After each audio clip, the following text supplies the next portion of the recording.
প্রতিদিন একটু একটু করে আয়ু বাড়াবেন কি করে, আজকে সেই বিষয়ে আলোচনা। প্রতিদিন 5টা অভ্যেস করুন, আপনার আয়ু রোজ একটু একটু করে বেড়ে যাবে।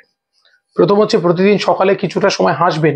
ঘুম থেকে উঠে দুঃখ দুঃখ ভাব নিয়ে নয়, প্রতিদিন সকালে নিয়ম করে হাসুন।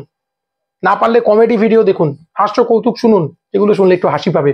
প্রতিদিন সকালে এটা করুন, আপনার আয়ু প্রতিদিন বাড়বে, একটু একটু করে বাড়বে। দ্বিতীয় হচ্ছে প্রত্যেকে খাওয়ার মধ্যে শাকসবজি খাবেন। সবাই বলবেন, আমি বলবো মিষ্টি আর ঝাল এই দুটোকে একটু কমিয়ে ফেলবেন, আয়ু বাড়ে এতে।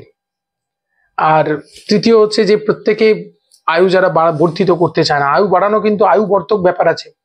প্রতিদিন রাতে ঘুমোতে যাওয়ার আগে কিছুক্ষণ এই সুস্থ চিন্তা করবেন। আমরা দুশ্চিন্তা করি, সুস্থ চিন্তা বলতে আপনার জীবনের কিছু ভালো ভালো কথা, ঈশ্বর চিন্তা যারা করেন, ঈশ্বর চিন্তা করা, ভালো গুড থিঙ্কিং, যেগুলো আপনার মধ্যে পজিটিভ ভাইব্রেশন দেয়, সেগুলো করবেন, খুব খুব করবেন।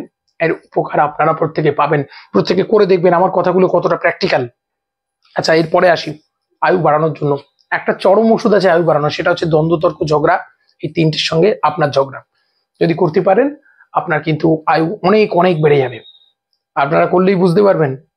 আর এর পরের গুণ বলবো যে প্রত্যেকে বাড়ির সকলে বাড়ির পরিবেশটা ঠিক রাখতে হবে আয়ু বাড়াতে গেলে। বাড়িতে ঝগড়া অশান্তি চললে, স্বামী স্ত্রীর মধ্যে ঝগড়া অশান্তি চললে দেখবেন আয়ু কমে যায়। স্বামী বা স্ত্রী একজন অজীর্ণ রোগে আক্রান্ত হয়ে যায়, তাদের মধ্যে দেখবেন গ্যাস অম্বলের প্রবলেম চলে।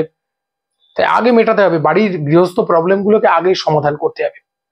চেষ্টা করলেই হবে। আসুন সকলে চেষ্টা করি, চেষ্টা করলেই জীবন কতটা আনন্দময় তাহলেই বুঝতে পারবেন, নইলে পারবেন না। যাই হোক, দেখা হচ্ছে পরবর্তী পর্বে। সঙ্গে থাকুন, স্বস্তি বার্তার সঙ্গে থাকুন।